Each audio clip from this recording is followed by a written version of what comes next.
Hi అండి. ప్రేమంటారా? ఐదో భాగం వినండి. కాన్సంట్రేషన్ మొత్తం తన వైపుకి తిప్పుకుంటోంది నీలు. ఇక్కడ అక్షు ఏమో గిఫ్ట్స్ ఓపెన్ చేయడం, దాన్ని చూసి మురిసిపోవడం, దాని గురించి డైరీలో రాయడం. నెక్స్ట్ గిఫ్ట్ ఏంటి అన్న ఎక్సైట్మెంట్తో సరిపోతోంది. కాలేజీలో మాత్రం లోన్లీ ఫీలింగ్ ఉంది. అది కనపడకుండా మేనేజ్ చేస్తోంది. క్రిష్ పూర్తిగా నీలు మాయలో పడిపోతున్నాడు. ఎవ్వరితోనూ కలవడం లేదు. వీళ్ళిద్దరే. అలా అని ప్రాక్టీసా అంటే అదీ లేదు. లెక్చరరు ఇద్దరినీ కూర్చోపెట్టి తిట్టారు. ఇలా అయితే మనం ఉండడం అనవసరం అని. నెక్స్ట్ డిబేట్లో ఫస్ట్ వచ్చారిద్దరు. రోజూ కాల్ చేస్తాను అని చెప్పాడు అక్షుతో. కానీ అస్సలు ఫోన్ చేయటమే లేదు. ఒకవేళ చేసినా 2-3 మాటలు అంతే. డిబేట్ కోసం దీక్షగా కూర్చున్నారిద్దరు. ఇలానే ప్రాక్టీస్ చేయండి అన్నాడు లెక్చరర్. ఆ డిబేట్ విజయంతో ఫైనల్కి చేరారు. ఫైనల్ రేపు అనగా నీలు క్రిష్కి ప్రపోజ్ చేసింది. నీకు తెలుసు నేను అక్షు ఒకరి కోసం ఒకరని. మళ్ళీ ఇదేంటి అన్నాడు కోపంగా. తెలుసు, అయినా నేను నిన్ను ఎంతగానో ప్రేమిస్తున్నాను. ఎంతగా అంటే నీకోసం ఏం చేయమన్నా చేస్తాను అంది నీలు. నీకేమైనా పిచ్చా? మనం దేనికోసం కలిసాం? దాన్ని వదిలి నువ్వు ప్రేమ పిచ్చి అంటూ అన్నాడు. నీ మీద నా ప్రేమ తెలియాలి అంటే ఏం చేయాలో చెప్పు అంది నీలు. ఏం చేయొద్దు ప్లీజ్, ఈ టాపిక్ మాట్లాడకు అన్నాడు. అర్థం చేసుకో, నువ్వంటే పిచ్చి నాకు. ఈ క్షణం నువ్వు చచ్చిపోమ్మన్నా నేను చచ్చిపోతాను అంది. పట్టించుకోకుండా వెళ్ళబోయాడు. అంతే, అక్కడే ఉన్న చాక్తో చేయి కోసుకుంది. చూసి ఆపేలోపు కట్టయింది. దహరగా కారుతోంది రక్తం. క్రిష్ కంగారుగా అరుస్తున్నాడు. అందరూ పరిగెత్తుకొచ్చారు. నీలు మాత్రం క్రిష్నే చూస్తోంది. చేతికి టవల్ చుట్టపెట్టి హాస్పిటల్కి తీసుకువెళ్లారు. కుట్లు పడ్డాయి. వీక్గా ఉంది. ఈవినింగ్ వరకు ఉంచమన్నారు. సెలైన్ బాటిల్ పెట్టారు. క్రిష్కి భయం మొదలైంది. లెక్చరర్ పిలిచి ఏమైందని అడిగారు. ఏం చెప్పాలో తెలియలేదు. వద్దు అనుకున్నాడు కానీ మొత్తం చెప్పేశాడు. ఇవన్నీ మీ ఇంటి దగ్గర పెట్టుకోండి. ఇక్కడ ఏమైనా జరిగితే ఎవరిది బాధ్యత? చిన్నపిల్లాడువా, మేనేజ్ చెయ్యి అన్నాడు. మౌనంగా తల ఊపాడు క్రిష్. వాళ్ళ పేరెంట్స్కి చెప్పాలా వద్దా అన్న ఆలోచనలో నీలు దగ్గరికి వెళ్ళాడు. నీరసంగా చూసింది. మీ పేరెంట్స్కి చెప్పనా అన్నాడు. వద్దు అంది. ఎలా ఉంది నీకు అన్నాడు. నువ్వుండగా నాకేంటి?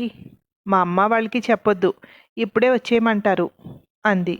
వెళ్ళిపోదాం, ఈ టైంలో మనం నెగ్గడం చాలా కష్టం అన్నాడు.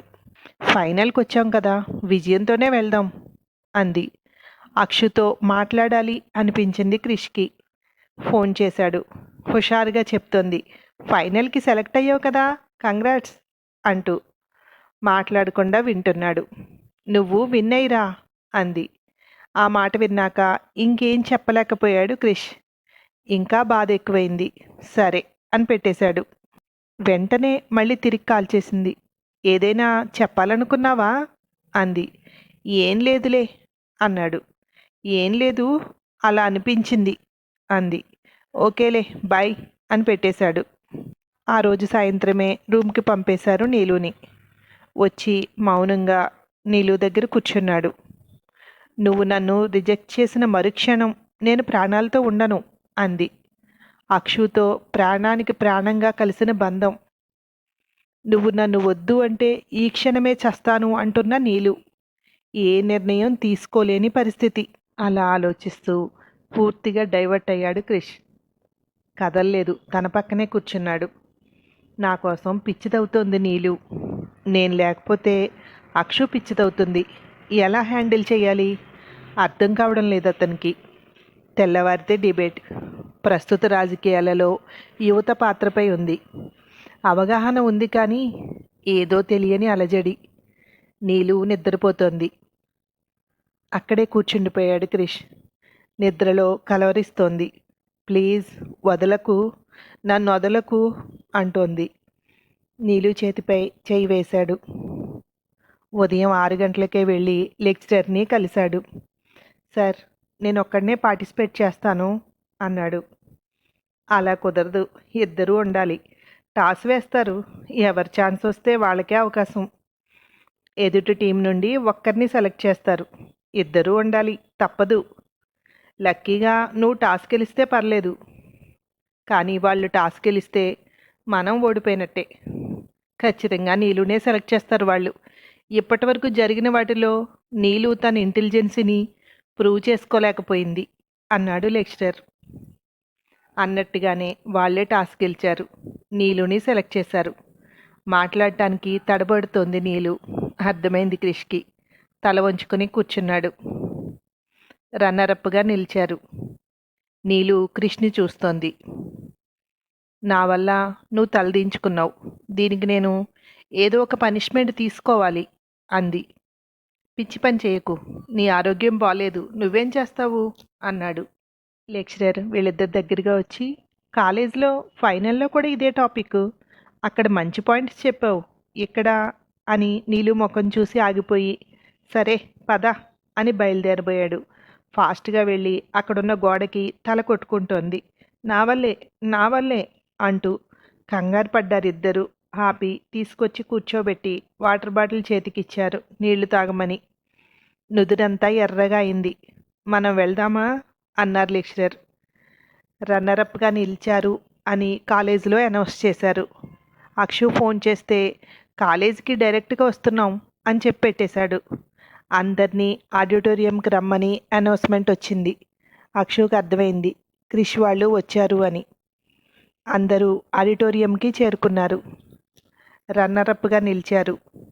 క్రిష్, నీలిమ అని పరిచయం చేస్తూ వాళ్ళు ఏ ఏ టీములతో విన్ అయ్యారో వివరిస్తున్నారు.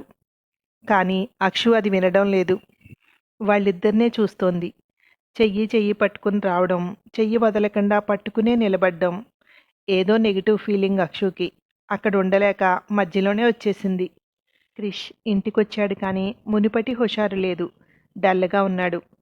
అందరూ ఓడిపోయినందుకు అనుకున్నారు, కానీ అక్షు గమనిస్తోంది. కాలేజీకి వెళ్ళింది మొదలు నీలుతోనే ఉండడం, తను ఏం చెప్పినా అదే కరెక్ట్ అనడం, విషయం నెమ్మదిగా అర్థమవుతోంది. క్రిష్ నీలుని ఇష్టపడుతున్నాడు, ఎలా చెప్పాలో తెలియక తికమక పడుతున్నాడు అనుకుంది అక్షు. ఎగ్జామ్స్ దగ్గరికి వస్తున్నాయి. నీలు ఏదో ఒక వంకతో క్రిష్ ఇంటికి వస్తోంది. గిఫ్ట్స్ ఎలా ఉన్నాయి అని కానీ, డైరీలో ఏం రాశావు అని కానీ అడగలేదు క్రిష్. ఏదైతే జరగొద్దనుకున్నానో అదే జరుగుతోంది. ఇంత బలహీనమా మా ప్రేమ అనుకుంది అక్షు. అక్షుతో మాటలు కూడా తగ్గించాడు. తప్పించుకుని తిరుగుతున్నాడు. నీలు కూడా క్రిష్ని అస్సలు వదలటం లేదు. క్రిష్కి ప్రపోజ్ చేయడం, వాడి కోసం చెయ్యి కోసుకోవడం అన్నీ అందరూ చెప్పుకుంటున్నారు. దానికి మానసిక పరిస్థితి బాలేదు. తల గోడ కొట్టుకోవడం అన్నీ అలానే ఉన్నాయి. వీడు దాన్ని ప్రేమ అనుకుంటున్నాడా? వీడికి బుర్ర పనిచేయట్లేదు. చెబుదామంటే టైమే ఇవ్వడం లేదు. ఆంటీ వాళ్ళకి తెలియకుండా మేనేజ్ చేయాలి అనుకుంది అక్షు. కొద్ది రోజులు ఓపిక పడితే ఈ సమస్య నుండి బయటపడచ్చు అనుకున్నాడు క్రిష్. ఆ తర్వాత ఏమైందో మరో భాగంలో విందురు కానీ. Thank you.